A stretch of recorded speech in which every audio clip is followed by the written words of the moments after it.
Bonsoir, mesdames et messieurs. Le temps d'ouvrir l'ordinateur et de trouver mon ordre du jour. On réussit.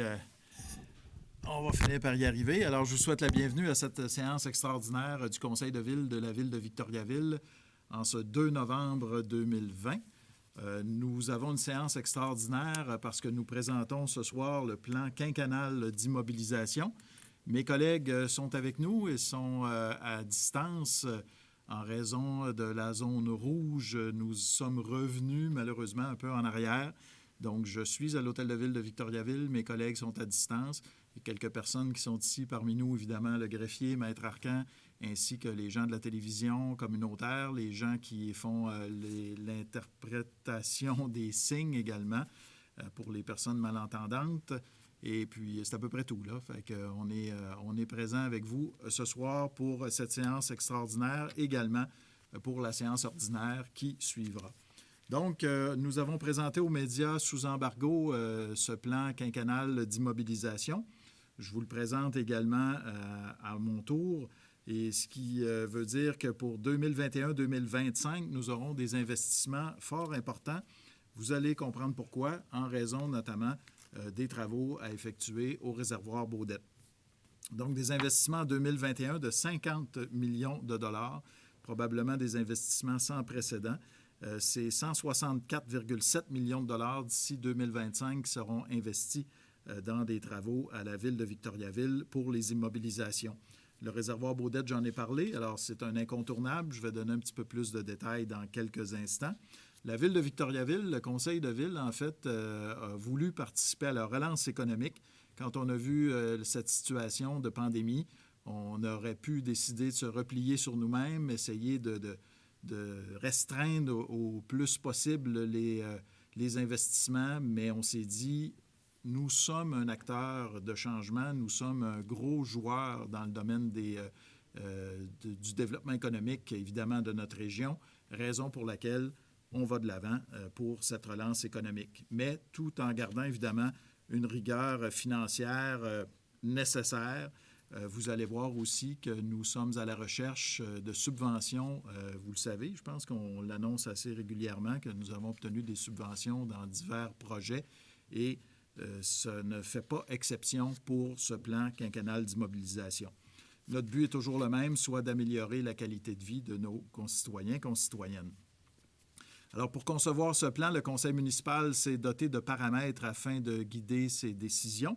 Nous allons investir en voirie, bien sûr, pour augmenter les investissements visant l'amélioration de l'état de nos rues, les trottoirs et pistes cyclables pour consolider et développer le transport actif. Du côté des bâtiments municipaux, on doit les entretenir en consacrant un montant minimum de 1 million de dollars par année. Et les parcs et espaces verts également, à investir en moyenne 1,2 million de dollars par année dans les poumons de notre ville, les parcs et espaces verts, tout cela en respectant les orientations de la planification stratégique 2017-2027. Alors, vous allez probablement, au moment où on se parle, pouvoir aller voir le document disponible sur le PQI du côté du site de la ville de Victoriaville. Et à la page 5, vous avez le tableau des investissements de 2021 à 2025. C'est assez exhaustif, mais je vais vous épargner la lecture plutôt pour vous parler des projets clés pour 2021. Vous allez avoir toutes les informations sur le site Internet. Les sources de financement, comme je le disais, les répartitions seront les suivantes pour l'année 2021. On a un budget total de 50,2 millions de dollars. Les subventions attendues sont de 26,6 millions de dollars, soit 53 % du total des investissements prévus. La ville de Victoriaville, en ce qui la concerne, investira 22 millions de dollars et du côté des taxes et autres revenus, ce sera 1,6 million de dollars, plus de la moitié qui proviendra de subventions gouvernementales. Pour les projets clés, la restauration du réservoir Baudette en est un, évidemment, d'importance. Ce n'est pas un choix, les travaux qu'il faut faire, c'est une obligation. On le sait, on l'a déjà expliqué, les sédiments de la rivière Bulstrode depuis des années s'accumulent dans le réservoir Baudette, qui est le réservoir d'eau potable de la ville de Victoriaville, qui est important également pour notre développement économique, parce que le parc industriel est alimenté aussi en eau par le réservoir artificiel qui a été construit dans les années 70. Alors, les travaux sont à faire, ils sont importants. Il faut commencer maintenant. On ne peut pas se permettre d'attendre. Ce n'est pas comme si on avait le choix de dire ce sera en 2025. Il ne faut pas qu'il manque d'eau à la ville de Victoriaville, qui est une ville en croissance. On a des besoins qui sont croissants également, que ce soit du côté du résidentiel, que ce soit du côté commercial ou manufacturier. Les besoins sont là.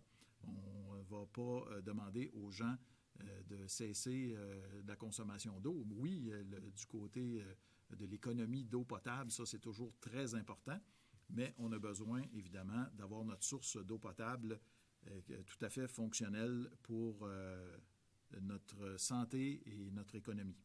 Alors, il y a plusieurs étapes à suivre au cours des prochaines années, mais pour vous en nommer quelques-unes pour 2021, ce sera tout d'abord de construire une nouvelle réserve d'eau à proximité de l'intersection du boulevard Pierre-Roux et de la route de la Grande Ligne. C'est un réservoir dans le réservoir, si on veut. On va installer une nouvelle prise d'eau pour alimenter ce mini-réservoir, aussi bâtir une usine de déshydratation des sédiments, entre autres travaux qui seront amorcés dès 2021. Du côté des chantiers routiers, eh bien, on va investir 19,3 millions de dollars en 2021. C'est 72,7 millions d'ici 2025.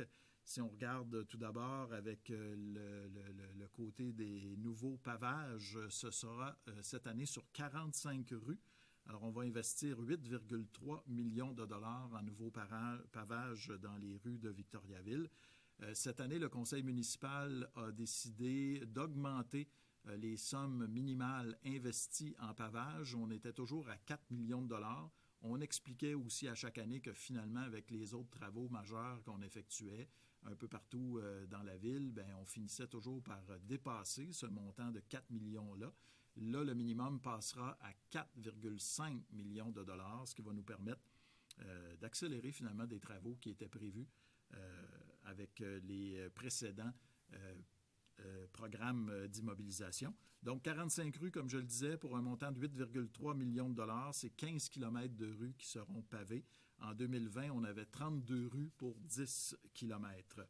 On va aussi avoir d'autres travaux, par exemple avec des services d'aqueduc et d'égouts sur une partie du boulevard Arthabasca. Dans le secteur Cormier également, on va effectuer la phase 2. Il y aura le prolongement de l'écoparc industriel Daniel Gaudreault. Alors, ça va bon train. Il y a déjà des entreprises qui sont en train de s'y installer, d'autres projets en vue également. Il y aura de la réhabilitation d'aqueducs sur 13 rues. Aussi, du côté du transport actif, il y aura une piste cyclable multifonctionnelle en bordure du boulevard Jutras-Est, près des infrastructures sportives et des milieux scolaires. En 2021, une première partie sera aménagée entre le boulevard des Bois-Francs-Sud et le boulevard Labbé. En 2022, le tracé sera prolongé jusqu'au boulevard Arthabasca. Il y aura aussi d'autres quartiers. En fait, on va faire le tour de la ville, on l'a toujours dit, mais d'autres quartiers qui vont bénéficier des mesures pour réduire la vitesse dans les quartiers résidentiels, donc les fameux 40 km/h. Il y aura également des investissements de ce côté-là. Comme je le disais, si vous allez faire un tour sur le site de la ville, vous allez apercevoir le tableau en page 8 et en page 9, où vous avez toutes les rues où des travaux seront effectués. Si on parle juste de nouveaux pavages, eh bien, on aura par exemple du pavage sur le boulevard Bois-Francs-Sud de Méthotte à Lavergne. Je donne juste des exemples. Là. Je ne peux pas vous en faire toute la nomenclature des 45 rues, mais ça vous donne une idée des quartiers où auront lieu ces travaux. Des grives, par exemple, dans le parc industriel J. Aurel-Roux, la rue La-Rivière, Notre-Dame-Ouest, plusieurs secteurs, la rue Suzy, la rue Tousignan. Alors, c'est pour vous donner des exemples de rues où il y aura du nouveau pavage. Autre projet clé en 2021, les parcs et espaces verts. Cette fois, on parle d'investissement de 2,2 millions de dollars en 2021. En 2021, l'aménagement du parc Bellevue fera l'objet d'une mise à niveau de façon à améliorer la qualité des équipements disponibles. On parle de 1,2 million de dollars. On va aménager également un parc dans le quartier Sainte-Victoire qui sera le parc du Meunier. Du côté du Boisé des Frères, une nouvelle signalisation sera ajoutée pour faciliter l'orientation dans le parc. On va aussi mettre des panneaux d'interprétation pour mettre en valeur la riche histoire des lieux.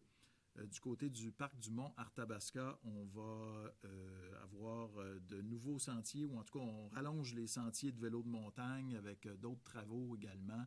Vous savez qu'il y a des infrastructures, là, des ponceaux, des traverses pour que les vélos de montagne puissent déambuler dans le parc. Alors, il va y avoir des nouveautés de ce côté-là également. Toujours du côté sportif, le terrain de baseball du parc de la Rivière dans le quartier Arthabasca-Ouest sera mis à niveau.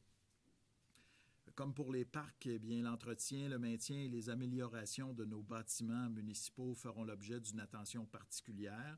En 2021, c'est 1,5 million de dollars qui seront investis dans les bâtiments municipaux.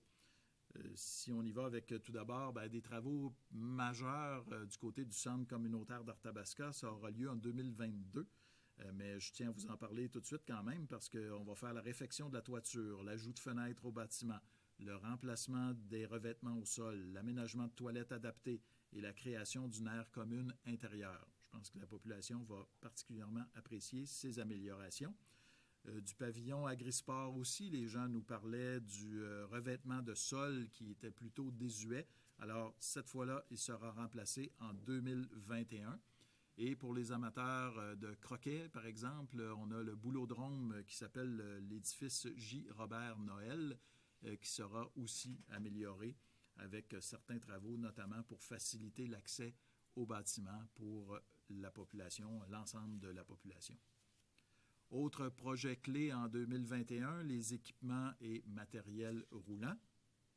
2,2 millions de dollars en 2021. De ce côté-là, on va y aller avec la sécurité publique, avec la flotte des véhicules du service des pompiers qui sera bonifiée d'un nouveau véhicule autopompe. Alors, il faut remplacer ces équipements-là et de ce côté-là, c'est un investissement de 775 000 dollars qui sera consenti. Il y a également de nouveaux équipements de sauvetage du côté des pompiers où on va faire des investissements. Il va y avoir aussi des nouveaux feux de préemption. Ça, c'est pour donner la priorité aux véhicules des pompiers quand ils passent sur certains feux de circulation. Alors, ça, je ne connaissais pas ça tant que ça.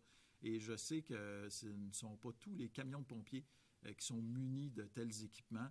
Alors, à terme, la volonté de la Ville, c'est que tous les véhicules puissent être munis de ce type de feu de préemption.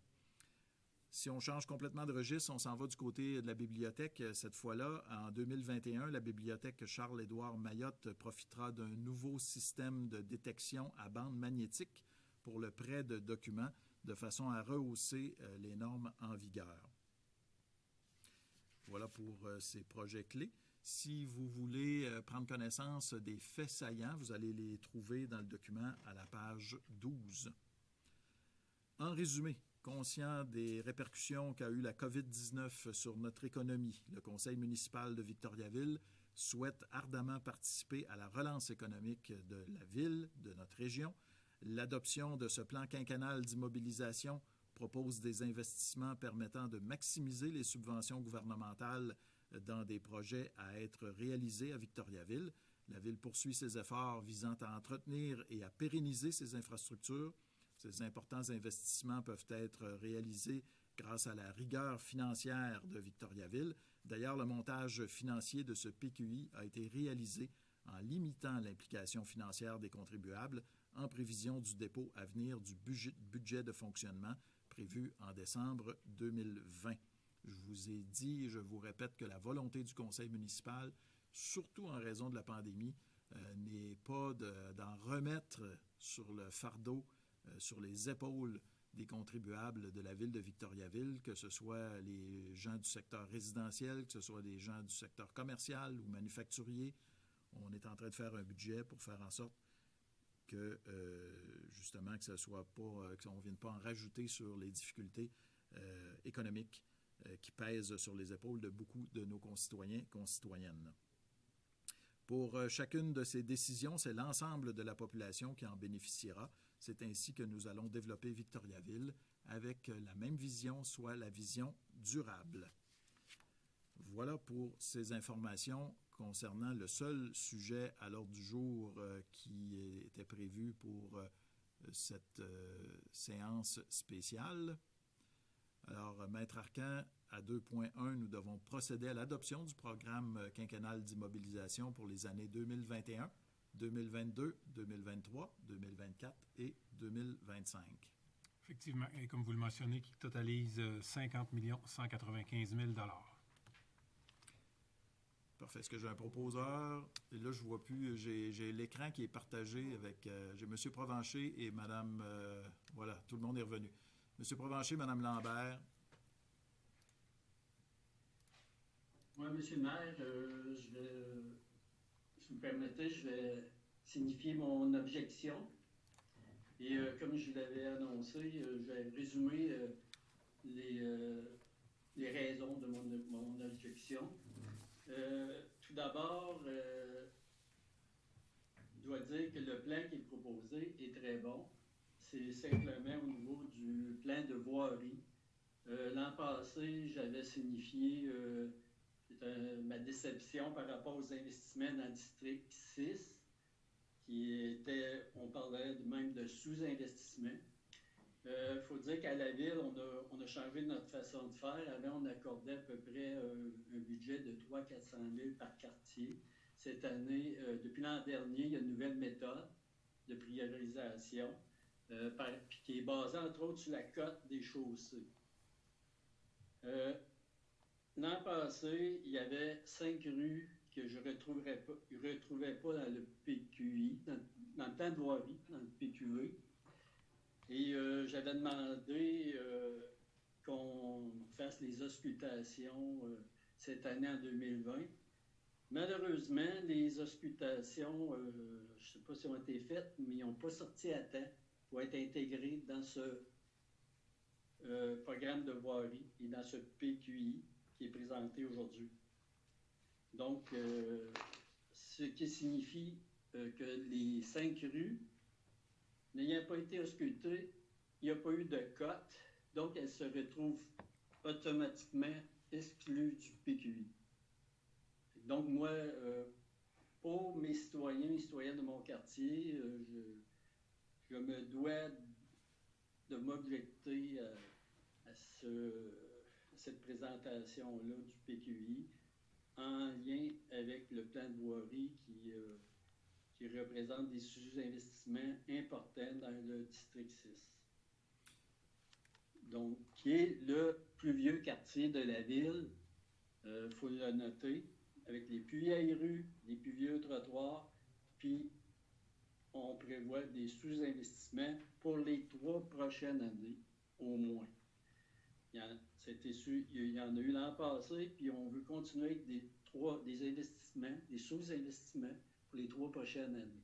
Donc, je me dois de m'objecter au PQI présenté aujourd'hui. Sur cet aspect-là, M. Morin, je diffère d'opinion avec vous sur les 3 prochaines années parce qu'on a effectivement décidé en 2018, l'ensemble du conseil municipal, en fait la grande majorité, sauf vous, je pense, qu'on allait déterminer maintenant les travaux à faire avec l'état des rues et non pas diviser également les sommes prévues par quartier. Alors, on y va avec une liste sur laquelle on retrouve les rues les plus maganées, si vous me permettez l'expression. Et évidemment, avec l'auscultation qui est faite, il n'est pas dit que les rues dont vous nous parlez ou les rues les plus, les plus maganées à faire dans le quartier numéro 6, ce n'est pas nécessairement jusqu'en 2023 que vous allez être pénalisé de ce côté-là. Toutes les rues, peu importe le quartier, et tous les conseillers municipaux ont accepté cette façon de faire-là. C'était de tout simplement s'assurer qu'on y allait selon les priorités des rues qui étaient les plus à même là, d'être réévaluées et refaites. Alors, c'est dans ce sens-là. D'un autre côté, bien, dans le quartier numéro 6, il faut dire que tout récemment, il y a eu quand même le stationnement Pierre-Laporte. Il y a eu des investissements également qui sont partagés avec d'autres collègues là, concernant le boulevard Boisfranc, la rue Romulus, cette intersection-là. Le centre-ville de Victoriaville, il n'y a pas si longtemps, on sait, on a revitalisé le centre-ville et également le parc Jean-Béliveau. Donc, ce n'est pas un quartier non plus qui est laissé pour compte, là. On ne veut pas laisser pour compte aucun quartier de la ville de Victoriaville. C'est des bons points, M. le maire, mais moi, je mettais en lumière les investissements dans les rues de quartier. Et si le PQI est mis à jour l'an prochain, tant mieux, mais il devait être mis à jour cette année. Puis il ne l'a pas été parce que les auscultations, les données des auscultations n'ont pas sorti, malheureusement. C'est votre droit, M. Morin. Donc, j'avais déjà un proposeur et un appuyeur. Oui. Alors, ça convient pour tout le monde? Parfait. On a noté votre objection, M. Morin. On serait maintenant rendu à la période de questions. Il faut que les questions portent spécifiquement sur la séance spéciale. Est-ce que Maxime, il est quelque part, lui? Oui, à la télévision. Nous n'avons aucune question jusqu'à présent. Non? Parfait. Merci. On va procéder maintenant à la levée de la séance. Madame Moreau, appuyée par Monsieur Côté. Alors, on se retrouve tout de suite, le temps de retrouver l'ordre du jour, et puis on se retrouve tout de suite pour la séance régulière. Merci tout le monde. Si je la trouve. Ça tourne encore? On est encore en nombre. Bon, parfait. Bien, mesdames et messieurs, je vous souhaite la bienvenue cette fois à la séance ordinaire du Conseil municipal de la ville de Victoriaville. Nous venons tout juste de vous présenter le nouveau plan quinquennal d'immobilisation de la ville. Je vous invite à nouveau à aller voir le site Internet de la ville de Victoriaville où vous trouverez tous les détails de ce que j'ai annoncé. Alors, ce soir, les présences sont prises. Elles l'étaient tout à l'heure. Nous avons quorum, Maître Arcan. Juste pour vous mentionner que je n'ai pas le bon document ici. On va y arriver quand on fait deux séances, une après l'autre. Juste pour vous mentionner, donc, vous l'avez sans doute remarqué, que les drapeaux de la ville de Victoriaville avaient été mis en berne, puisque nous avons tous été consternés d'apprendre ce qui s'est passé le soir de l'Halloween dans le Vieux-Québec, alors qu'une attaque est survenue causant la mort de 2 personnes et des blessures à 5 autres personnes. Par solidarité pour les victimes, on a demandé de placer en berne les drapeaux, puisqu'on ne peut rester insensible face à des gestes d'une telle violence. Je profite de cette tribune ce soir pour adresser mes pensées, les pensées des membres du conseil municipal, de nos employés également et de l'ensemble de la population de Victoriaville pour les gens de Québec et pour l'ensemble des personnes éprouvées par cette attaque. J'ai une pensée particulière également pour mon homologue, le maire Régis Labaume, qui, on l'a vu dans les médias, était particulièrement affecté par encore cette attaque. Je dis encore parce que Québec avait déjà été le théâtre d'une attaque dans une mosquée il n'y a pas si longtemps. Et j'ai une pensée évidemment non seulement pour le maire Labaume, mais tout le conseil municipal qui doivent vivre avec une situation terrible. On voit que ça arrive ailleurs dans le monde, on le répète, on le dit souvent, on n'est pas immunisé contre ce type d'actes qui sont extrêmement difficiles à vivre. Et pour les familles, bien, c'est certain que c'est pas le genre de situation qu'on a prévu, n'est-ce pas? C'est jamais facile, mais dans ces circonstances-là, je pense que c'est encore plus difficile à vivre. Du côté du rapport mensuel des permis de construction pour le mois d'octobre, le nombre de permis et certificats délivrés en octobre 2020 s'élève à 114. En octobre 2019, c'était 100 permis. Le nombre de logements créés est moindre cependant, puisqu'on était à 79 l'an dernier, on est à 42 cette année. La valeur déclarée est moindre également. Le mois d'octobre 2019 avait été le meilleur mois de toute l'année 2019 avec un peu plus de 19 millions de dollars. Cette fois, on est à 10,5 millions de dollars. Ce mois-ci, il y a 4 permis qui excèdent 500 000 de valeur déclarée. C'est surtout des constructions multifamiliales de 12 logements. Il y en a 2 sur la rue Thibault pour 1 630 000 chacune. L'agrandissement de l'entreprise J.U. Hull également sur la rue François-Bourgeois dans le parc industriel pour un peu plus d'1 million de dollars et une autre résidence multifamiliale, cette fois de 8 logements, sur la rue Giroir pour 800 000 dollars. Le résumé pour les 10 premiers mois de l'année, janvier à octobre 2020, c'est 1243 nombres de permis, comparativement à 1227 il y a un an. Le nombre de logements créés est de 232 comparativement à 215. La valeur déclarée cette année, c'est 76 millions de dollars et des poussières versus 84 millions de dollars l'an dernier. Si on parle un peu de COVID, on est bien obligé puisqu'on est passé en zone rouge le 16 octobre dernier. Sachez que différentes mesures ont été prises. Les services municipaux sont maintenus en favorisant les points de contact à distance. Le service aux citoyens demeure disponible pour répondre à vos questions au besoin. C'est important également pour nos entreprises. La Corporation de développement économique de Victoriaville et sa région, la CDEVR, a été mandatée par la MRC d'Arthabasca pour gérer un nouveau volet d'aide qui s'appelle « Aide aux entreprises en région en alerte maximale ». Donc, c'est pour les zones rouges comme la nôtre actuellement. Et il s'agit d'une bonification du programme d'aide urgence aux petites et moyennes entreprises lancé par le gouvernement du Québec en avril dernier. Ce nouveau programme, rappelons-le, vise à favoriser l'accès à une aide financière pour maintenir, consolider ou relancer les activités des entreprises affectées par la pandémie. Le nouveau volet s'applique aux entreprises situées dans les zones rouges et dans un secteur d'activité économique impacté. J'invite les propriétaires d'entreprises qui ont des besoins particuliers actuellement et pour faire vérifier leur admissibilité à ce type de programme-là, à s'inscrire au cdevr.ca/coronavirus. Vous pouvez appeler également directement à la CDEVR.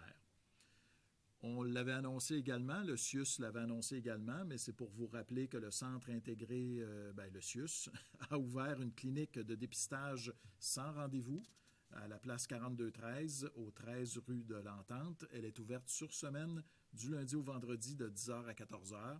Il est également possible de prendre rendez-vous par téléphone au 1-877-644-4545. Et avec le passage en zone rouge, la ville de Victoriaville a adapté son offre de services pour favoriser la pratique sécuritaire de sport libre. Ainsi, les plages horaires sont disponibles pour le patinage libre, le hockey libre et les bains libres à la piscine Édouard Dubord. Ces plages disponibles sont limitées et disponibles sur réservation seulement.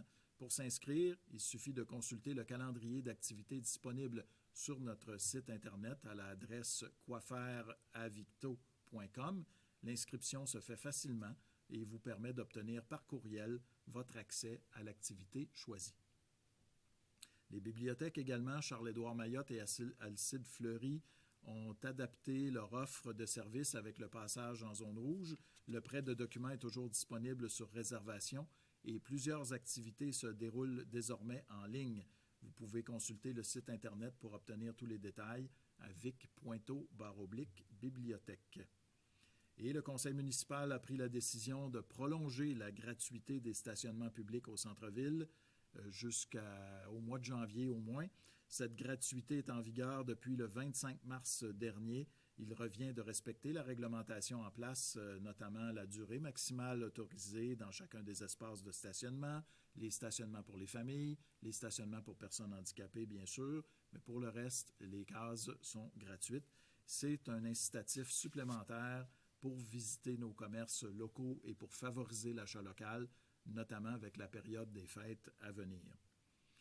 Enfin, pour toute question concernant le changement de saison portant sur la collecte des feuilles, sur les collectes spéciales et les consignes liées au stationnement sur rue, je vous invite à contacter le service aux citoyens ou encore à visiter le vic.to/automne. Autrement dit, vous allez sur le site de la ville, vous allez trouver tous les détails.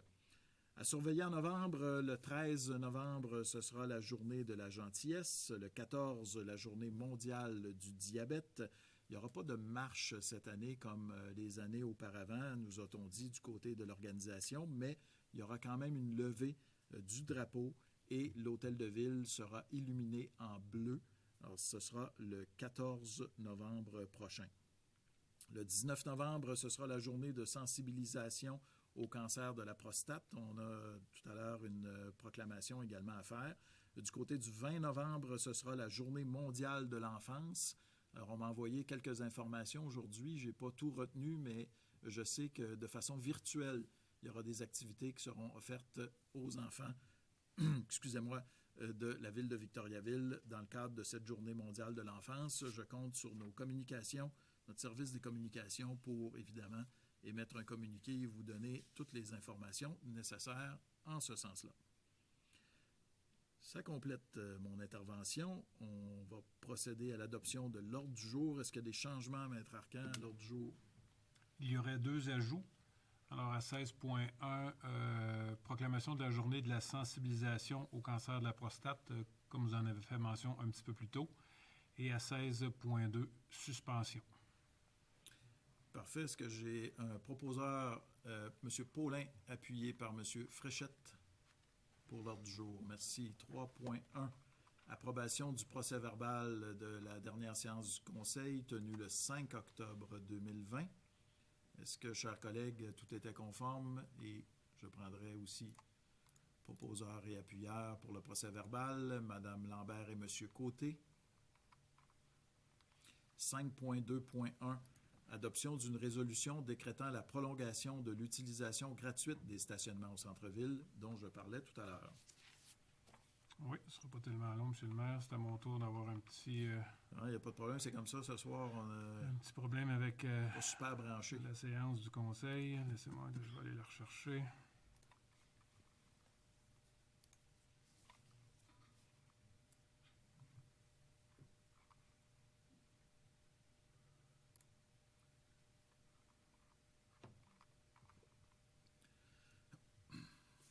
Ça va tellement long.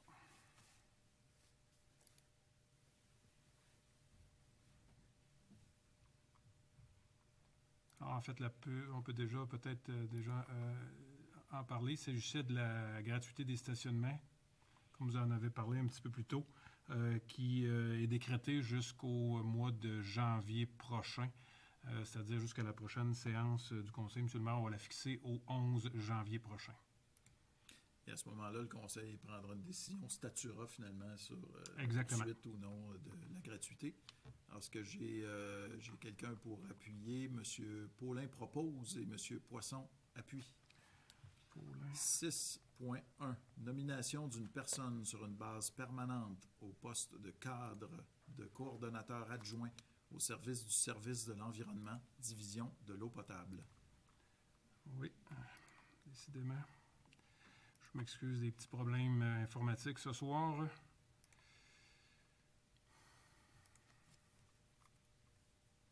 C'est la période de vote qui embarque. Je vais les prendre manuellement, comme dans le bon vieux temps, M. le maire, si vous me permettez, ça va être plus rapide. Pas de problème. Alors, il s'agit de procéder à la nomination de M. Martin Lapalme au poste cadre de coordonnateur adjoint au sein du service de l'environnement, division de l'eau potable, à compter du 1er janvier prochain. Proposé par M. Morin, appuyé par M. Fréchette. Il faut regarder l'écran. 6.2. Embauche d'une personne au poste cadre de directeur adjoint au sein du service de la sécurité publique. Il s'agit de procéder à l'approbation du rapport de M. Jean Mercier, directeur des ressources humaines, et de procéder à l'embauche de M. Patrick Davidson au poste de directeur adjoint au sein du service de la sécurité publique pour une période de probation de 6 mois, et ce, à compter du 16 novembre 2020, selon les conditions de travail et les conditions salariales contenues dans le protocole des relations de travail du personnel cadre et du personnel non syndiqué en vigueur. J'ai vu M. Gauthier et M. Provencher. 6.3. Nomination par intérim d'une personne au poste de directeur au sein du service de la sécurité publique. Oui, alors il s'agit de procéder à la nomination de M. Patrick Davidson au poste de directeur par intérim au service de la sécurité publique. Toujours M. Gauthier et M. Poisson. 6.4, nomination d'une personne au poste cadre de contremaître au sein du service du loisir, de la culture et de la vie communautaire, division bâtiment et équipement.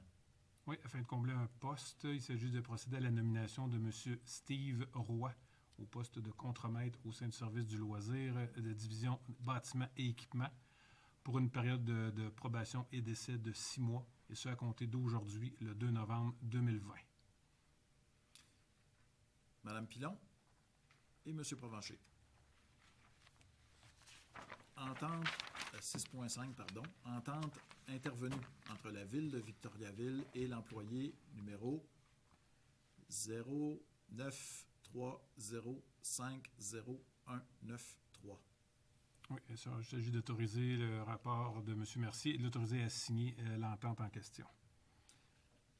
M. Paulin et Mme Lambert. 6.6, entente intervenue entre la Ville de Victoriaville et l'employé numéro 093050121. C'est la même chose, c'est pour entériner l'entente négociée par M. Mercier. Mme Moreau, M. Morin. 6.7, suspension d'un employé municipal. M. Poisson et M. Gauthier. 6.8, suspension d'un employé municipal. Mme Moreau, M. Gauthier. 7.1.1, adoption d'une résolution autorisant les modifications de l'affectation des activités de fonctionnement et de l'excédent de fonctionnement de la municipalité. Il s'agit d'approuver le rapport de Mme Marie-Lou Poisson et d'autoriser les modifications de l'affectation des activités de fonctionnement et de l'excédent de fonctionnement de la municipalité pour certaines dépenses, dont des dépenses en immobilisation. On parle de projets représentant des modifications pour 7 projets d'immobilisation de la municipalité qui, au total, ont un impact de 4 000 $ sur l'excédent de fonctionnement. J'ai besoin d'un proposeur qui est M. Provencher, appuyé par M. Fréchette. 7.1.2, dépôt du rapport de l'assistante trésorière concernant l'adjudication d'une émission d'obligation au montant de 7 594 000 $, et ce, en vertu de divers règlements d'emprunt. Alors, c'est du refinancement dont on avait fait état déjà le mois dernier, Monsieur le maire, pour différents règlements d'emprunt. On parlait de refinancement pour une somme de 7 594 000 $. Alors, il s'agit du dépôt de Mme Poisson, conformément à la loi. Alors, le soumissionnaire retenu pour l'émission de ces obligations-là, qui a été faite à même le système électronique du service d'adjudication et de publication des résultats, alors, étant la financière Banque nationale incorporée, pour un taux de 1,12183 %. Mme Moreau, M. Gauthier. 7.1.3, dépôt des états comparatifs des revenus et des dépenses de la municipalité pour la période terminée le 30 septembre 2020. Alors, conformément à la loi sur les cités et villes, et plus particulièrement à l'article 105.4, il y a lieu de déposer les états comparatifs. Rapport préparé par Mme Marie-Lou Poisson, qui est assistante trésorière. Un dépôt? Oui, c'est un dépôt, celui-là. 7.1.4, adoption d'une résolution autorisant la dépense prévue au règlement d'emprunt numéro 1326-2020, règlement parapluie. Alors, il s'agit de l'acquisition d'un terrain dans le cadre du prolongement de la piste cyclable des Mésanges pour un montant de 10 000 $. Alors, il y aurait lieu d'autoriser à effectuer la dépense si haut mentionnée. Monsieur Côté et Mme Moreau.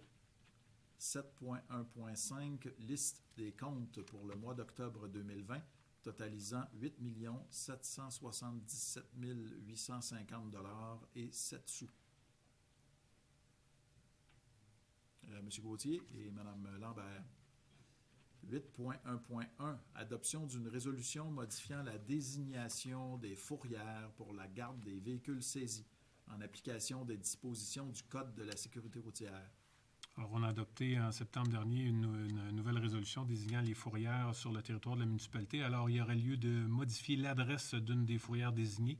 Alors, il s'agit de l'adresse de la fourrière de Bouchard Service Routier, pour qu'elle puisse, dont l'adresse maintenant se situe au 15 rue des Mésanges. Le tout naturellement, conditionnellement, au respect des exigences de la Société de l'assurance automobile du Québec et de la conformité de nos règlements municipaux. M. Poisson et M. Morin. J'ai bien vu, M. Morin? OK, parfait. 8.1.2, projet d'acte à intervenir entre les constructions Lecourt et Fils Incorporés et la Ville de Victoriaville relatif à la cession de l'eau constituant des passages piétonniers et le prolongement des rues Catherine et Honoré.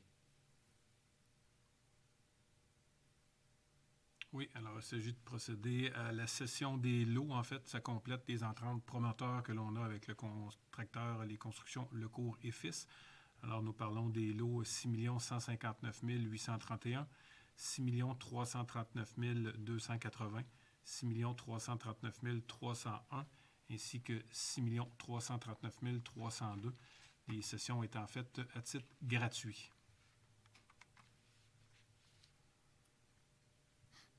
M. Poisson, M. Gauthier. 8.1.3, projet d'acte à intervenir entre Carrosserie Boisfranc Incorporée et la Ville de Victoriaville concernant la vente d'un immeuble situé au numéro 860 boulevard Pierre-Roux-Est. Oui, un immeuble connu comme étant le lot 6 355 000 du cadastre du Québec. Alors, il s'agit d'autoriser la signature du projet d'acte de vente préparé par Maître Justine Giguère. Cette vente est faite pour le prix de 6 933,63, soit 3 $ du pied carré. Proposé par M. Provencher, appuyé par M. Fréchette. 8.1.4, bail à intervenir entre la Corporation d'initiative industrielle de Victoriaville Incorporée et la Ville de Victoriaville concernant la location d'un espace dans l'immeuble situé au numéro 47 rue de l'Artisan. Alors, il s'agit d'autoriser la signature du bail à intervenir, comme vous l'avez mentionné, M. le maire, entre la CIV ainsi que la municipalité concernant la location d'espace, bail qui entrera en vigueur hier, soit le 1er novembre. Proposé par M. Poisson, appuyé par M. Gauthier. 8.1.5, dépôt du certificat d'enregistrement du règlement numéro 1369-2020.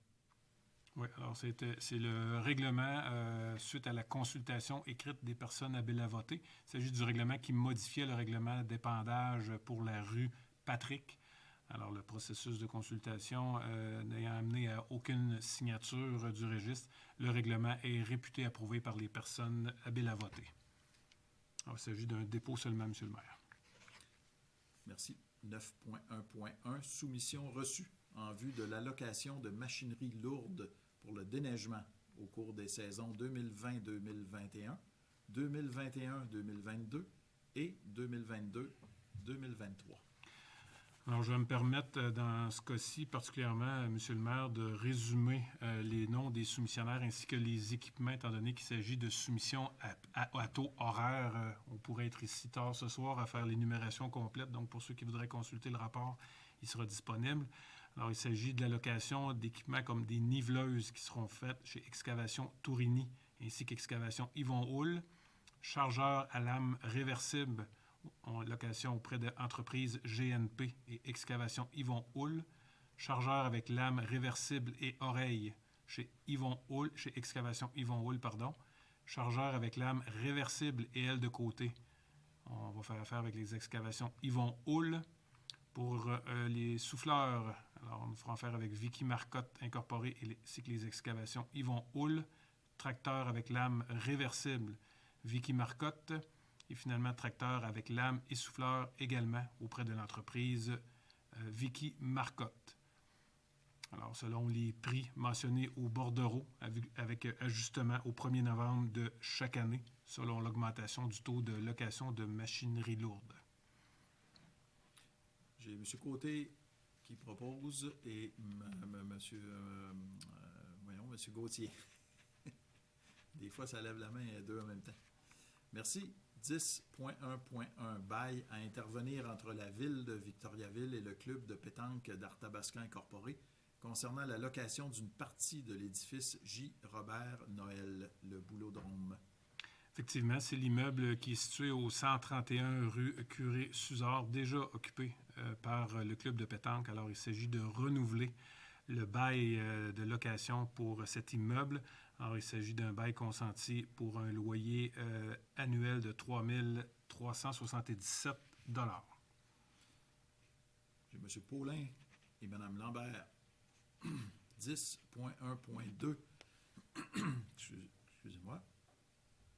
Bail à intervenir entre la ville de Victoriaville et le club de croquet des Bois-Francs concernant la location d'une partie de l'édifice J. Robert Noël, toujours le Boulodrome. Voilà. Alors, il s'agit de l'autre partie de l'immeuble situé au 131 rue du Curé-Suzard.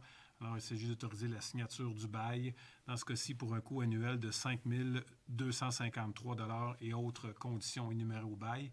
Le bail étant pour une durée de 3 ans. M. Paulin, Mme Pilon. 10.6.1. Recommandation du comité d'analyse de soutien aux partenaires concernant des demandes d'aide financière. Oui, alors pour ce mois-ci, il s'agit des recommandations visant Harmonie l'Inspiration pour un montant de 2 825 $.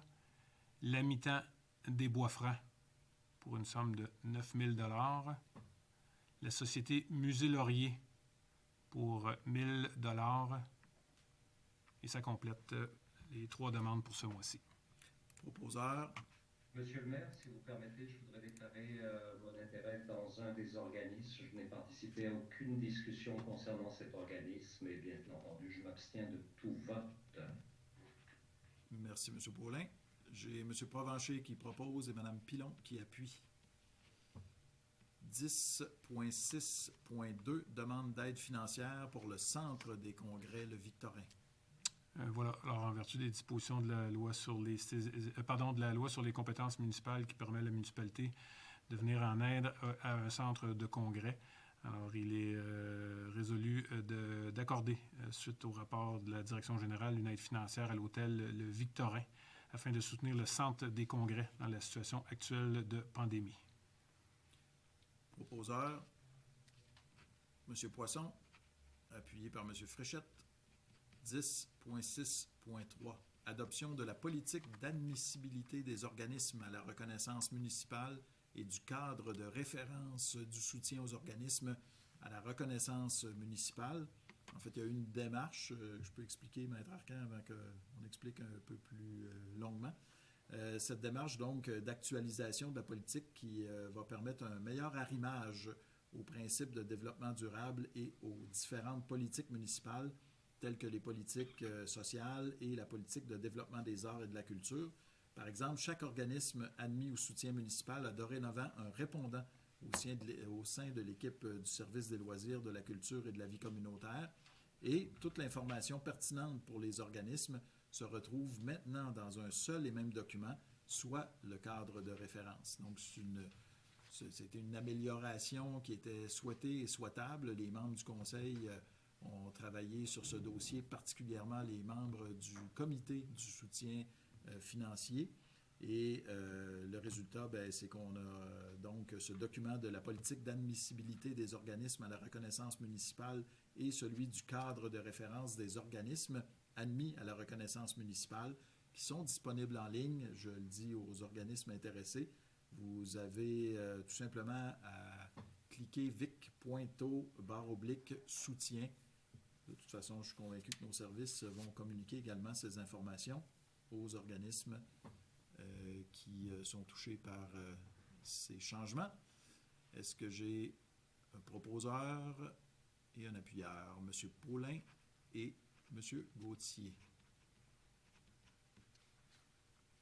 12.1.1, adoption du second projet de résolution concernant le règlement numéro 1268-2019 relatif au projet particulier de construction, de modification ou d'occupation d'un immeuble, PPC-moi, concernant l'immeuble situé au numéro 71 rue Bernier.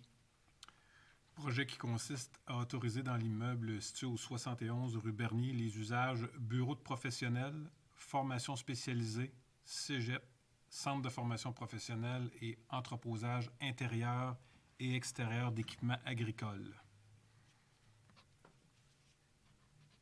Excusez-moi, M. Côté et M. Poisson. Merci. Du côté des dérogations mineures de 12.2.1 à 12.2.6, avec la première dérogation qui concerne l'immeuble situé au numéro 8 et 10 rue Arthur. Demande de dérogation mineure formulée par le propriétaire, M. Roger Joubert. Alors, le CCU, dans ce projet, recommande d'accorder les dérogations mineures conditionnellement à ce que l'escalier extérieur de plus de 8 contre-marches implanté en cour avant respecte une distance de 0,3 mètres de la ligne avant. Demande de dérogation mineure pour l'immeuble du 49 à 53 rue Notre-Dame-Ouest, formulée par M.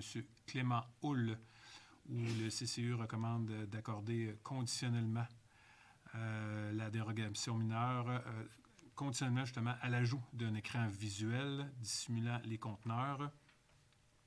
Également une demande pour l'immeuble du 265 rue Blais, formulée par Mme Catherine Lamotte et M. Simon Houle, où il est recommandé d'accorder la dérogation mineure telle que formulée. Demande formulée par M. Franco Lemay pour l'immeuble du 1839 rue Notre-Dame-Ouest. Il est recommandé d'accepter cette demande et d'accorder la dérogation mineure telle que formulée. Également une demande pour l'immeuble du 20 rue Nollet, déposée par M. Guy Fournier, où le CCU recommande d'accorder les dérogations mineures telles qu'elles ont été présentées. Et finalement, dérogation mineure formulée par la compagnie 9381 5900 Québec Inc. pour l'immeuble du 793 boulevard des Bois-Francs-Sud, où le CCU également dans ce dossier recommande d'accorder les dérogations mineures telles que formulées. Alors, tel que publié sur le site Internet de la municipalité le 17 octobre dernier, s'il y a des gens qui avaient des commentaires ou questions en lien avec l'une ou l'autre des 6 dérogations mineures dont je viens de faire état, vous pourriez le faire maintenant en ligne et M. Hébert Tardy pourrait nous faire part des commentaires.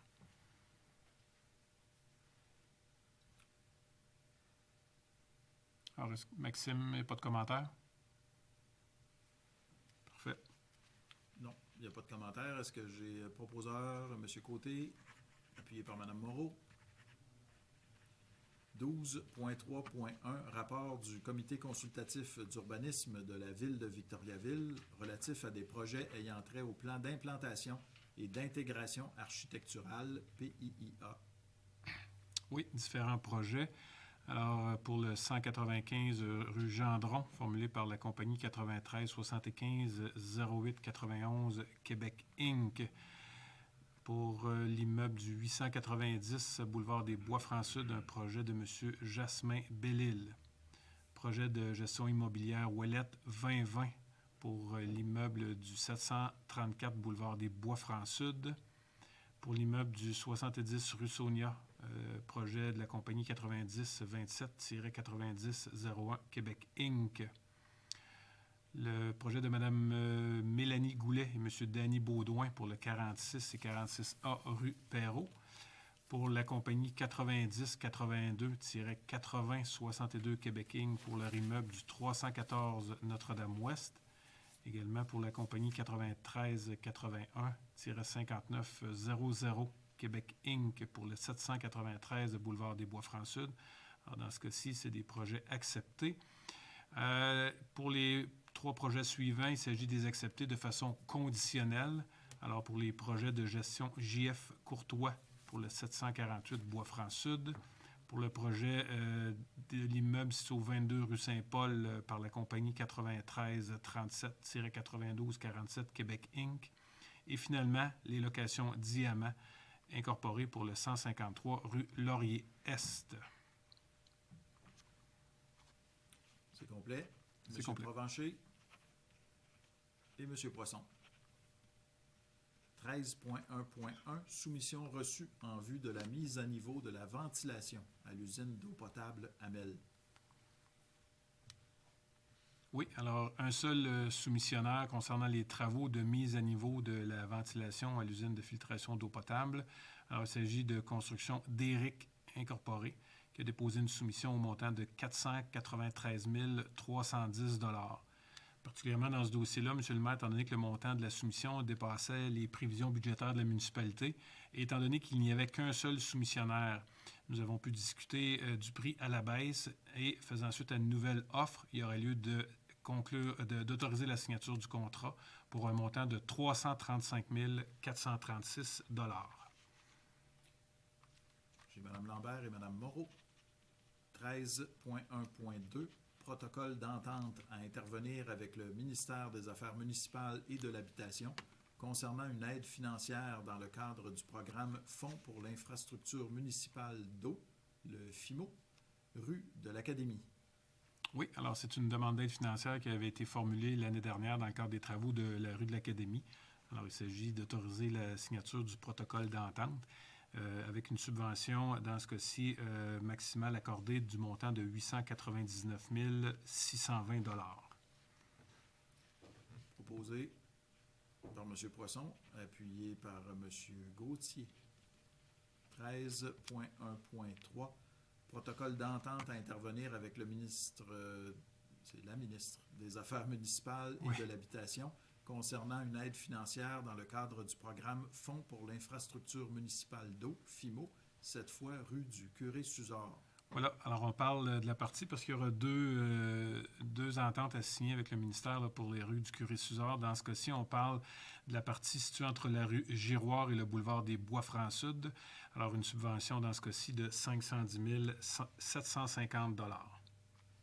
C'est proposé par Mme Lambert, appuyé par M. Provencher. 13.1.4, protocole d'entente à intervenir avec la ministre des Affaires municipales et de l'Habitation concernant une aide financière dans le cadre du programme Fonds pour l'infrastructure municipale d'eau, FIMO toujours, et comme vous l'avez si bien dit, Maître Arcan, sur la rue du Curé-Suzor, mais une autre partie. Voilà, alors dans ce cas-ci, on parle du tronçon situé entre les rues Laurier-Est et Giroir pour une subvention maximale accordée de 2 41 230 $. Toujours Mme Lambert, appuyé par M. Fréchette.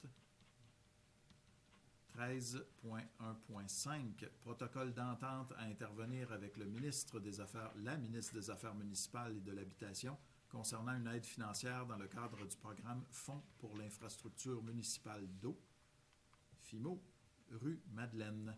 Oui, alors pour le projet de la rue Madeleine, dans ce cas-ci, la subvention accordée se situe à un montant de 546 760 $. Alors, il s'agit d'autoriser la signature du protocole d'entente.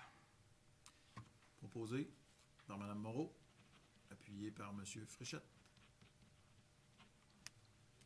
13.3.1, adoption d'une résolution autorisant le versement d'une aide financière à la Corporation du développement durable. Oui, alors, subvention dans le cadre du dépôt d'une demande dans le cadre de l'appel de proposition pour la transition vers l'économie circulaire de Recyc Québec. Alors, il y aurait lieu d'approuver le rapport de Serchir et de l'autoriser à effectuer le versement d'une aide financière à la CDD pour le dépôt de cette demande-là. Alors, le tout conditionnellement à l'obtention du financement de Recyc Québec. M. Paulin, M. Poisson. 14.1.1, adoption d'une résolution autorisant l'exécution de la phase 3 de l'offre de services professionnels d'ingénierie en vue de la réalisation d'une étude hydraulique et d'un plan directeur pour divers secteurs de la municipalité. Cette fois, on parle du collecteur de Bigarré. Alors, conformément aux dispositions de la résolution numéro 456-08-19 adoptée lors de la séance ordinaire du 12 août 2019, il y aurait lieu d'autoriser la firme LaSalle NHC Incorporée pour l'exécution de la phase 3 de l'offre de services professionnels d'ingénierie concernant la réalisation d'une étude hydraulique et d'un plan directeur pour divers secteurs de la municipalité au coût de 50 400 $. Mme Pilon, M. Provencher. 14.1.2, demande d'aide financière à être formulée auprès du ministère des Affaires municipales et de l'Habitation dans le cadre du volet 2 du programme d'infrastructure municipale d'eau, qui s'appelle PRIMO, en vue de la réalisation de travaux de réhabilitation d'aqueducs dans diverses rues de la municipalité. Oui, alors il s'agit d'approuver le rapport de M. Éric Bégin, ingénieur, et l'autoriser à déposer auprès du MAMACH la demande d'aide financière dans le cadre du volet 2, comme vous l'avez mentionné. Dans ce cas-ci, avec les rues énumérées à la résolution, l'aide financière anticipée provenant de ce volet-là est estimée à 997 150 $. Proposé, Mme Lambert, M. Fréchette. 14.2.1, recommandation du Comité des transports visant à modifier la gestion du stationnement sur une partie de la rue Marcoux. Oui, alors il s'agit d'accepter la recommandation du Comité de transport qui vise à interdire le stationnement en tout temps sur une partie de la rue Marcoux, côté impair, sur une distance d'environ 130 mètres, à partir de la rue Gamache en direction de la rue du Parc. Proposé par M. Poisson, appuyé par M. Côté. 15.1.1, avis de motion à être donné d'un règlement modifiant le règlement numéro 1257-2018 concernant la gestion contractuelle et dépôt du projet de règlement numéro 1372-2020. Alors, comme il en a été fait mention, M. le maire, il s'agit d'un avis de motion qui vient modifier notre règlement sur la gestion contractuelle de façon à permettre à la municipalité, lorsqu'elle octroie des contrats contrats sous les seuils d'appel d'offres prévus, de pouvoir en fait faire bénéficier un fournisseur local d'une marge de manœuvre de 5 % par rapport au plus bas soumissionnaire. Je vais donner l'avis de motion, M. le maire. Merci, M. Côté.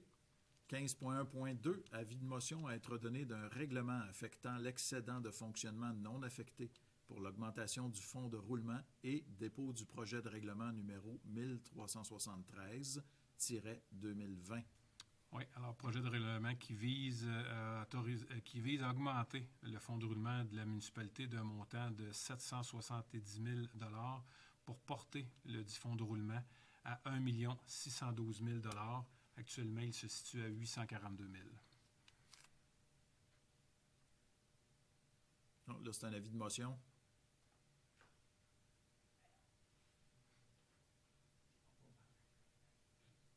C'est qui d'habitude, là? Je vais donner l'avis de motion, M. le maire. Merci. Oui, c'était Caroline. Ouais. Votre micro ne fonctionnait pas. Parce que, oui, c'est ça, vous n'avez pas vu, mais je vais la donner. Merci, Mme Pilon. Oui. 15.1.3, adoption du règlement numéro 1371-2020, modifiant le règlement numéro 1314-2019, relatif à la circulation, au stationnement, à la sécurité et à l'usage des voies publiques et des véhicules routiers. Alors, ça fait suite à l'avis de motion qui a été donné le mois dernier, un règlement qui vise à modifier la vitesse maximale des véhicules routiers dans certains secteurs, ainsi que d'ajouter des passages pour piétons. Proposeur, M. Provencher, appuyé par M. Gauthier. 15.2.1, nomination d'un représentant jeunesse de la ville de Victoriaville afin de siéger au conseil jeunesse de la MRC d'Arthabasca. Alors, il est recommandé de nommer Mme Coralie Bureau pour représenter la ville de Victoriaville au conseil jeunesse de la MRC d'Arthabasca. Proposé par M. Paulin, appuyé par Mme Lambert. 15.2.2, demande de soutien à être formulée au gouvernement du Québec et au ministère de la Justice. Oui, en fait, il s'agit d'une demande de soutien. Là, les municipalités se sont regroupées pour faire une demande au ministère de la Justice en lien avec l'impact de la pandémie, plus particulièrement au niveau des cours municipales. Alors, il s'agit de pouvoir aider financièrement les municipalités à informatiser afin de pouvoir tenir maintenant des procès virtuels, ainsi qu'à faire une demande auprès du ministère de la Justice afin que les autoroutes puissent être maintenant, les constats d'infraction, émis sur les autoroutes puissent être traités à l'intérieur du système des cours municipales du Québec. M. Poisson et M. Provencher. 15.2.3, renouvellement du protocole d'entente relatif à la fourniture de services en gestion de la sécurité incendie entre la ville de Victoriaville et la ville de Princeville. Oui, en début d'année, la ville de Victoriaville et la ville de Princeville ont mis sur pied un projet pilote relatif à la fourniture de services en gestion de la sécurité incendie. Alors, ce qui est demandé présentement pour permettre d'évaluer plus longuement le projet, c'est de le prolonger jusqu'au 31 décembre 2021. Il était initialement prévu pour 12 mois. J'ai M. Gauthier et Mme Moreau. Aux affaires nouvelles 16.1, proclamation faisant du 19 novembre 2020 la journée de la sensibilisation au cancer de la prostate. Habituellement, j'ai un texte que je n'ai pas. Je sais que c'est pas de ta faute. Vu qu'on l'a rajouté aux affaires nouvelles. Pardon? Oui, vous pourriez y avoir accès si vous cliquez, mais je peux en faire lecture, j'en ai un extrait. Ah, non, attends un petit peu, je vais le faire. J'ai peur de me perdre, mais je vais... Oui.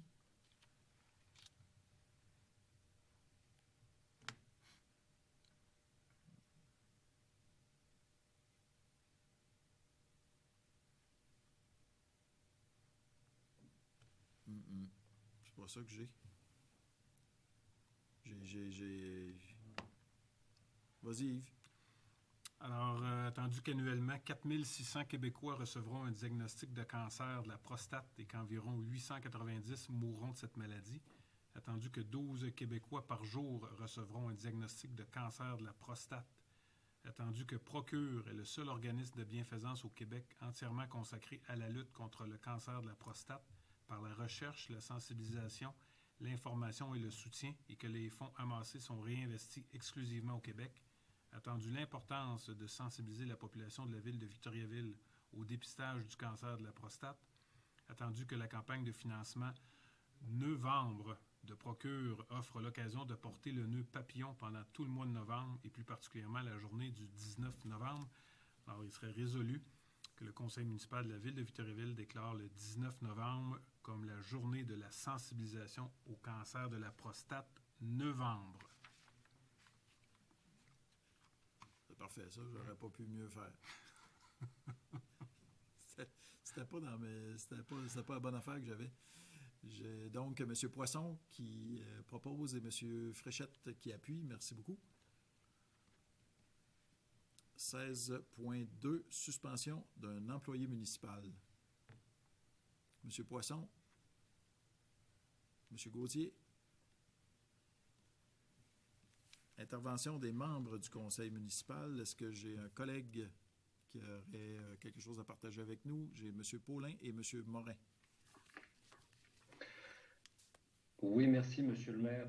Vous en avez parlé en ouverture de cette séance, mais j'aimerais revenir sur la date du 14 novembre, qui est la journée mondiale du diabète et qui est soulignée à travers le monde dans plus de 150 pays depuis 1991. Une journée qui a été mise en place en réponse à l'escalade de l'incidence du diabète dans le monde. Au Québec, actuellement, on estime à 630 000 le nombre de personnes qui vivent avec le diabète. Et sans prévention, le diabète continuera à augmenter. On n'a juste pas à penser la popularité des boissons sucrées, par exemple. Le diabète ne se guérit pas. Il peut cependant être contrôlé par la médication, l'alimentation, l'activité physique, la gestion du stress, et Dieu sait si on en a besoin dans le contexte actuel, et l'éducation qui est plus que jamais au cœur de notre société. Le diabète est également un fardeau économique de plus en plus lourd que l'on estime à près de 3 milliards par année au Québec en coûts directs ou indirects. D'après l'Institut national de la santé publique du Québec en 2017, le diabète est responsable de 25% des opérations chirurgicales du cœur, 40% des insuffisances rénales, 50% des amputations d'origine non traumatique. Il est également la première cause de dialyse et la première cause également de cécité chez les adultes de moins de 65 ans. Les personnes diabétiques occupent jusqu'à 20% des lits d'hôpitaux de soins actifs. C'est dire si la prévalence est importante. Et plus de 70% d'entre elles mourront d'une maladie cardiovasculaire. C'est une proportion 2 fois supérieure à la population non diabétique. Enfin, et en contexte de crise sanitaire, les études scientifiques nous montrent que si le fait de vivre avec le diabète aujourd'hui n'augmente pas le risque de contracter la COVID, il augmente potentiellement les risques de développer des symptômes sévères et des complications si la COVID est contractée. À Victoriaville, nous avons l'association Diabète Bois-Franc qui propose des activités de sensibilisation et qui offre du soutien aux personnes vivant avec le diabète depuis 1995. Cette année, le 14 novembre, aurait dû se tenir le 10e anniversaire de la marche de sensibilisation à laquelle, Monsieur le maire, d'ailleurs, vous avez participé depuis ses tout débuts en 2010, je crois. Cette marche se termine traditionnellement par la levée du drapeau symbole du diabète au mât de l'hôtel de ville. Alors, cette année, comme vous l'avez dit, Monsieur le maire, en début de séance, cette marche ne pourra pas se tenir en raison des mesures sanitaires. Mais Diabète Bois-Franc lance cependant un défi aux élus. Alors, à vous, chers collègues, je lance le défi à mon tour. Vous devez, à partir de maintenant, vous habiller en bleu ou décorer votre bureau en bleu, prendre une photo et l'adresser à Diabète Bois-Franc avant le 20 novembre. Et le montage photo qui ressortira de ces beaux selfies que vous allez faire, chers collègues élus, se retrouvera publié sur le site Internet et la page Facebook de Diabète Bois-Franc pour une sensibilisation de la population. Enfin, M. Charles Verville m'a confirmé la semaine dernière que le drapeau du diabète sera hissé sur le mât de l'hôtel de ville et l'hôtel de ville illuminé, comme vous le disiez, Monsieur le maire. Alors, c'est un rendez-vous certainement aux alentours du 12 novembre pour cette levée de drapeau. En conclusion, j'invite la population à consulter le site Internet de Diabète Bois-Franc et de ne pas hésiter à les contacter au 819-795-3360. Le diabète est encore en hausse. Ensemble, on peut faire la différence. Merci. Merci, M. Beaulin. M. Morin, vous aviez aussi un sujet à partager avec nous.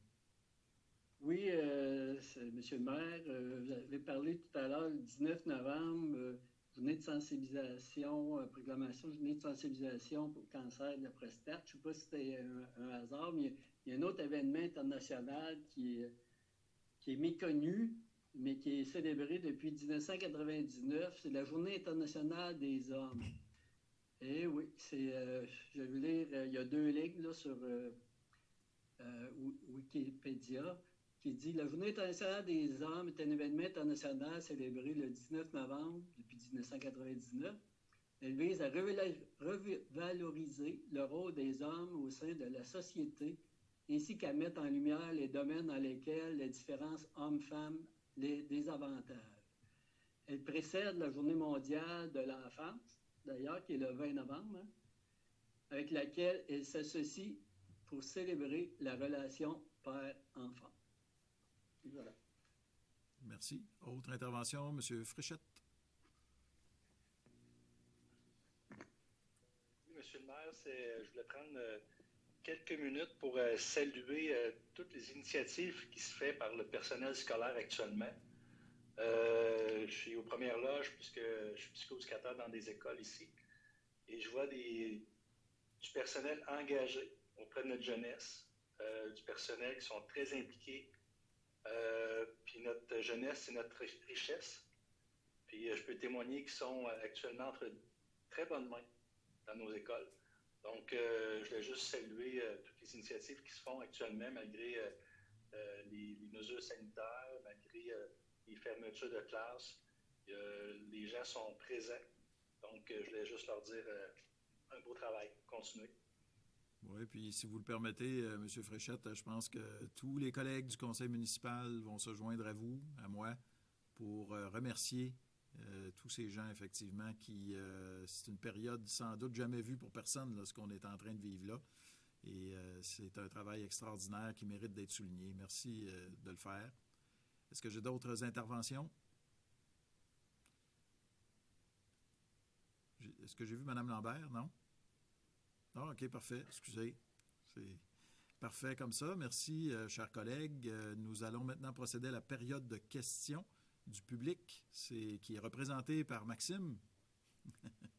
Alors, Maxime, tu peux procéder s'il y a des questions qui nous ont été adressées. Nous vous écoutons. Oui, tout à fait, Monsieur le maire. On a 3 questions ce soir. La première provenant de Mme France Bergeron de Victoriaville. Est-ce possible pour l'hiver 2020-2021 de déneiger et d'appliquer les abrasifs nécessaires sur la piste tout autour du lac, comme vous le faites si bien sur les autres pistes cyclables? En ce temps de pandémie, la marche est une activité grandement appréciée. Merci à l'avance. Merci pour cette question.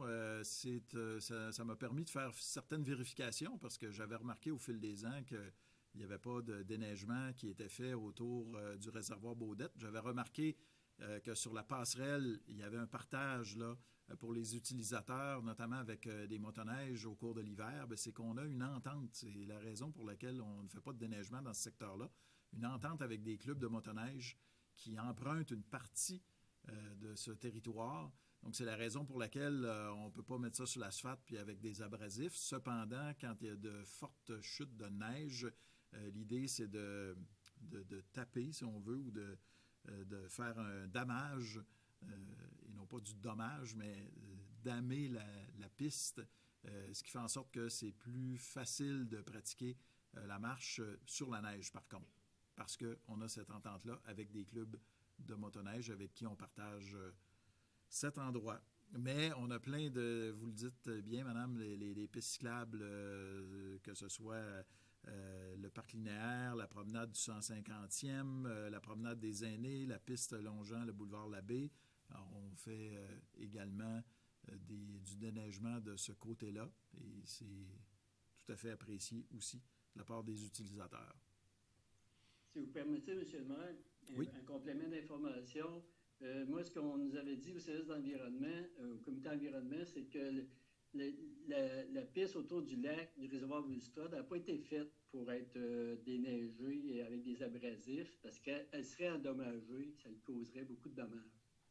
Merci, M. Morin, pour ce complément d'information. Maxime, autre question? Oui, donc la deuxième question de M. Viateur Deschamps de Victoriaville.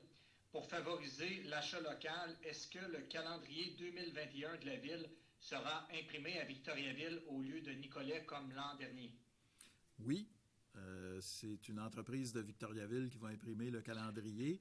Juste pour revenir là-dessus, vous expliquer la raison pour laquelle c'était une entreprise de Nicolette du centre du Québec qui avait été choisie pour imprimer un calendrier de la Ville de Victoriaville. C'est qu'on le fait pour tous nos services une fois de temps en temps. Il faut quand même aller vérifier si on paie le juste prix. Nous, à la Ville de Victoriaville, les élus, là, on est des représentants de la population qui paie des taxes.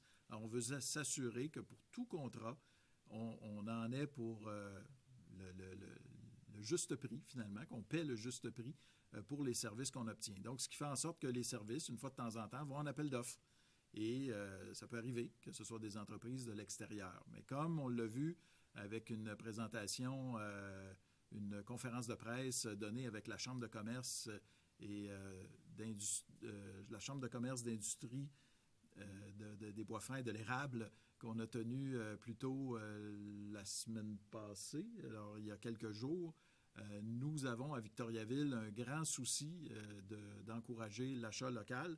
La preuve, c'est qu'en 2019, on a acheté pour des services là, autour de 64 millions de dollars.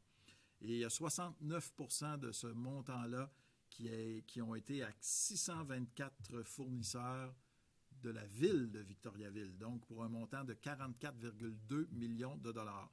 Et si on élargit un petit peu là, autour de la ville, c'est-à-dire la MRC d'Arthabasca, c'est 75 % des fournisseurs de services qui proviennent de notre région. Donc, on a voulu améliorer encore cette situation-là en changeant notre politique de gestion contractuelle. Il y a eu un avis de motion là-dessus, d'ailleurs, ce soir, avec les discussions qu'on a eues avec la Chambre de commerce. On tolère maintenant un écart de 5 % pour favoriser les entreprises de Victoriaville. On a en plus de ça mis sur place, vous le savez, pour les commerces de Victoriaville, le site achetervicto.com. On vient de parler aussi tout à l'heure des stationnements gratuits au centre-ville de Victoriaville, toujours pour favoriser les commerçants locaux.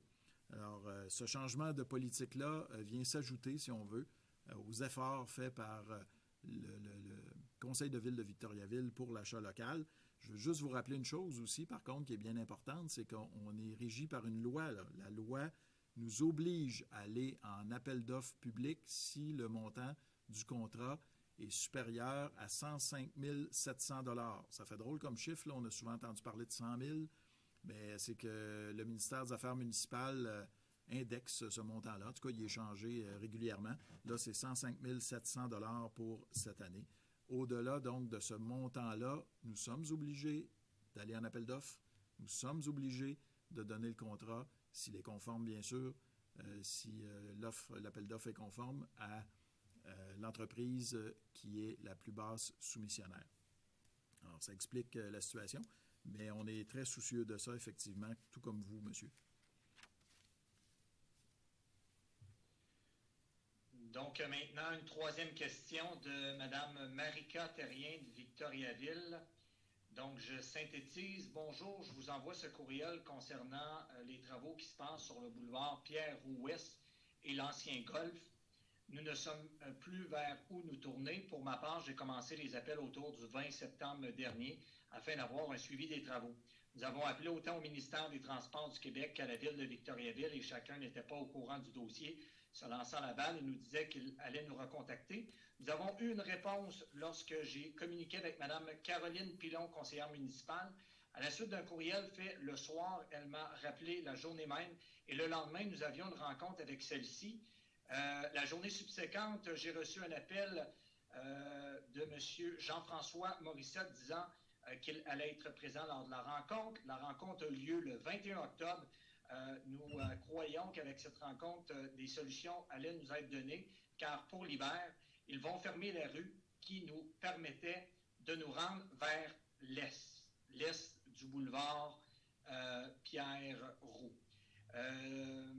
Un chemin sécuritaire pour partir vers l'est et pour revenir vers l'ouest est nécessaire. L'un des propriétaires des chalets a envoyé un courriel avant que les travaux aient lieu, afin de savoir s'il serait possible d'avoir accès à l'eau courante. Nous aimerions bien avoir une réponse également à ce sujet-là. De plus, à cause des travaux, la fille à Bruno, l'un des citoyens vivant ici, l'autobus ne voulait plus retourner dans notre cour afin qu'elle prenne son autobus. Enfin, tout l'été, nous avons eu des problèmes avec Godreau qui passait une fois de temps en temps, puis la Poste a décidé qu'elle ne passait plus. Cela fait environ 2 semaines que nous devons aller chercher notre poste au bureau de poste. Voilà, ça résume les propos de Mme Terrien. C'est sûr qu'il y a beaucoup d'informations qui ont été données. C'est en raison des travaux qui sont effectués, ce nouveau secteur là, qui est l'ancien club de golf colonial, pour l'expliquer aux gens. Donc, je comprends bien la situation, madame, c'est que le ministère des Transports et le promoteur du projet à cet endroit-là, qui est un projet résidentiel et commercial, on fait des travaux et il y a une sortie, effectivement, qui n'est plus possible là, vers le boulevard Pierre-Roux. Cependant, et je sais que Mme Pilon est en lien avec les services ici d'urbanisme pour s'assurer qu'il y a quand même des possibilités pour les services d'urgence, pour que les gens puissent effectivement continuer à aller quand même emprunter par un détour, certes, mais quand même aller emprunter le boulevard Pierre-Roux pour pouvoir continuer à vaquer leurs occupations. Je pense qu'il y a de l'asphaltage qui va être fait ou qui a été fait, là, je ne le sais pas, sur un tronçon là, pour que ce soit plus carrossable également. Peut-être que Caroline pourra en dire un peu plus long. Alors, il y a des travaux là-dedans du ministère des Transports, des travaux d'un promoteur qui ne relève pas de la ville de Victoriaville, mais on est en lien avec eux pour s'assurer d'atténuer les inconvénients pour vous. Pour ce qui est de l'eau potable, ça, c'est un peu, dans le fond, ce qu'on a vu dans le secteur Cormier. Donc, la demande doit venir des citoyens. Ce n'est pas toute la ville de Victoriaville qui s'assure de défrayer les coûts. Il faut que les citoyens également participent. Donc, de ce côté-là, vous pouvez parler à votre conseillère municipale, vous pouvez parler à nos services pour qu'on vous explique bien comment procéder pour en faire la demande, pour voir si les services peuvent vous être offerts dans ce secteur-là. Dans le coin où vous êtes actuellement, ce n'est pas desservi. Alors, vous avez les bonnes personnes avec vous, là, votre conseillère municipale, M. Morissette. Ce sont les gens qui peuvent vous répondre du côté de la ville de Victoriaville sur ce qu'il va y avoir à faire pour atténuer les inconvénients pour vous en raison de ces travaux-là qui ne sont pas encore terminés, malheureusement. Alors, Mme Pilon. En fait, c'est ça, là, juste pour enchérir. Oui, Mme Terrien est en contact avec moi. Oui, il y a eu un tronçon qui a été fait. L'asphaltage a été fait, mais c'est en raison de la mauvaise température que la deuxième section n'a pas été faite. D'ailleurs, je crois que Mme Terrien a eu la réponse aussi là-dessus cette semaine. M. Morissette nous a répondu que les travaux devraient se faire là, incessamment, là, si ce n'est pas déjà fait à l'heure où on se parle. Là. Ça ne doit pas l'être parce que Mme nous en parle. Là. Mais tout est en cours. En tout cas, on ne peut pas suivre le dossier de plus près là, qu'on le fait présentement. Merci beaucoup. Est-ce qu'il y a d'autres questions, Maxime? Oui, on a une quatrième question. C'est concernant le point à l'ordre du jour 10.6.2, demande d'aide financière pour le Centre des congrès Le Victorin. Comme le centre est une entreprise à but lucratif, sur quel programme ou critères cette aide est-elle fournie? Est-ce que d'autres entreprises de Victoriaville peuvent demander une aide à la Ville en utilisant le même programme ou critères qui seront énumérés à ma première question? C'est une question de monsieur... Oh, désolé, monsieur le maire. Et c'est une question de monsieur Boulanger de Victoriaville. Alors, ce n'est pas un programme particulier. La loi permet à une ville de donner une subvention à un centre de congrès et uniquement à un centre de congrès. Donc, on ne pourrait pas faire la même chose à un centre d'achat. On ne pourrait même pas aider l'hôtel comme tel. C'est vraiment le centre de congrès. Vous savez que la ville de Victoriaville a investi il y a plusieurs années quelques millions de dollars dans le centre des congrès. En raison de la pandémie, toutes les activités ont cessé. Alors, la Ville, à la demande du nouveau propriétaire, a accepté effectivement d'offrir un montant de 75 000 $ pour pouvoir donner un coup de main dans les circonstances. On est une ville où, du côté touristique, ce qu'on a surtout, en tout cas, le volet congrès est très, très important ici. Et on va leur donner ainsi ce coup de main-là qui est temporaire, mais qui va sans doute aider. Mais c'est la seule façon qu'on a, c'est d'aider un centre des congrès. On ne peut pas faire la même chose pour des magasins donc, ou des commerces, mais je parlais tout à l'heure de la Corporation de développement économique qui, elle, dispose des programmes du gouvernement du Québec, du gouvernement fédéral pour pouvoir aider toutes les entreprises de la ville de Victoriaville comme de la région. C'est complet. Merci. Alors, voilà qui complète la période de questions et qui complète notre séance de conseil pour ce 2 novembre. On va procéder à la levée de la séance. J'ai M. Paulin et M. Fréchette. Merci beaucoup tout le monde. Merci, mesdames et messieurs, d'avoir été présents.